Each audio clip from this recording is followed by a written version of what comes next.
Hey guys, and welcome to the Fish Room. I'm Rachel O'Leary, and it's time for a Tuesday tip. And I thought that this week we would have a discussion about getting good photographs of our fish. Now, this is a challenge for even the most advanced photographer, and I am not one of those.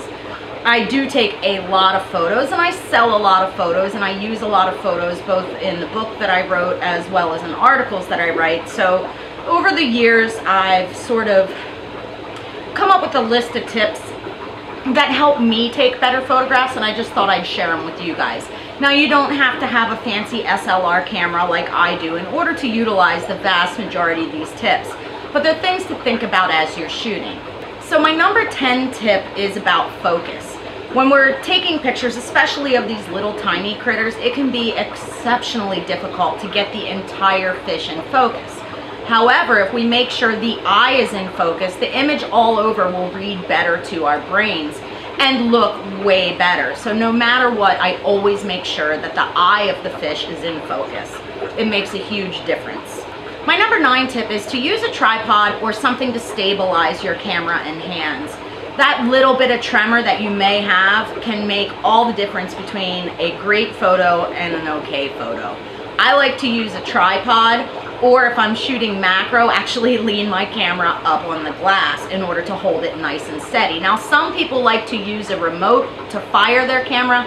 I don't do that, but it certainly can help get that super crisp, clear image. This is especially important if you're taking shots with your cell phone, especially because most of them don't have the best manual controls.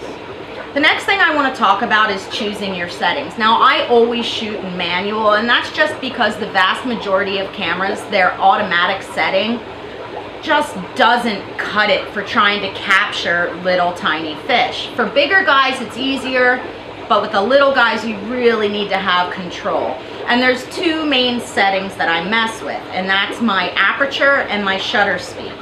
The combination of aperture and shutter speed is what determines our exposure. So what I like to use is a wide aperture and a narrow depth of field, as well as using a complementary background. And what this does is it makes sure the photo has an appropriate exposure, as well as allowing the background to be blurred and the fish that we're trying to focus on to be in focus. Now, shutter speed is how long the shutter is actually open and how much light is allowed into the camera sensor. The shorter the amount of time that's open, the darker the photo. The longer the time that amount is open, the brighter the photo. But with small moving objects, this can make for a very blurry photo. The aperture controls the brightness. The bigger that number is, the darker the image is. Aperture is your F number. I like to shoot with mine as low as possible. Generally, with the fish I'm shooting, that means an F of 8 to 10. Sometimes with the really tiny guys like shrimp, I have to raise it all the way up to 12 or more.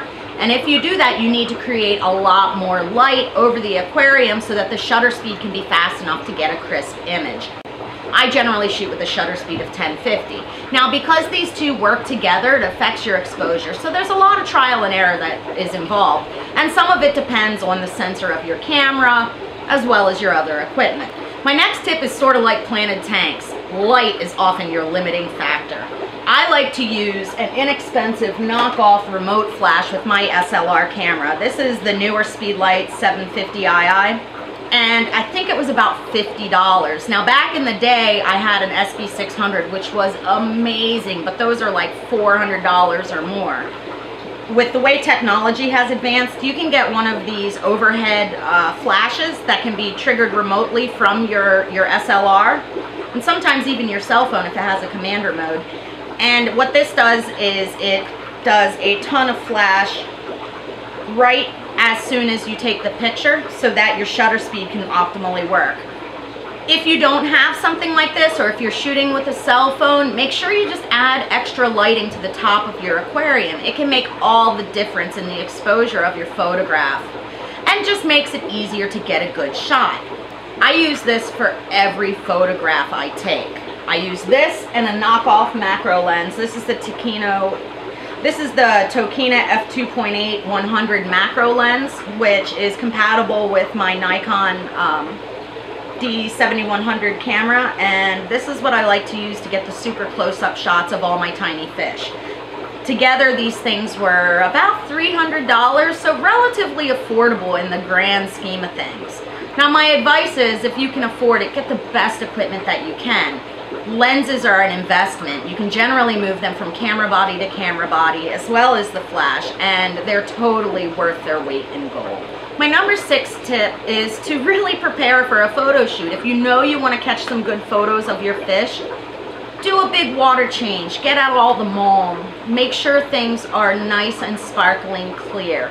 Let all the debris settle, vacuum again, and then refill your tank. Give it enough time to settle down so that things will look as good as possible. Prune any plants that need it, remove any algae, and just, you know, put some forethought into your photos. My number 5 tip is about refraction. You know, shooting through glass is inherently difficult. If you can keep your camera as close to perpendicular as possible to the glass, you'll have less distortion in your photo. Now, if you don't have overhead lighting or an overhead flash, if you give your camera a slight tilt down, it'll bounce the automatic flash up further in the frame, allowing you to crop out that glare that's caused from the flash. But you have to be careful not to go too far, only about 10 degrees, or else you'll get terrible distortion because of the glass. It's just the nature of the beast when shooting through an aquarium. My number 4 tip sounds simple, but I often forget it myself, and that's turn off the room lights. Prevent as much glare and reflection into your aquarium as possible, and allow the overhead lighting to really do its job. It makes a huge difference. Now, in my fish room, I struggle because even if I turn off the lights or turn off my central timer, there's still different room lights. Something's always on. So sometimes I have to take a blanket or a sheet and hang it over me to block out the light that is bouncing off the aquariums.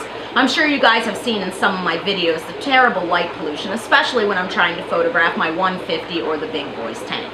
My top 3 tip is another one that sounds really simple, but is super important, and that's clean your glass. And I don't just mean the outside of the glass.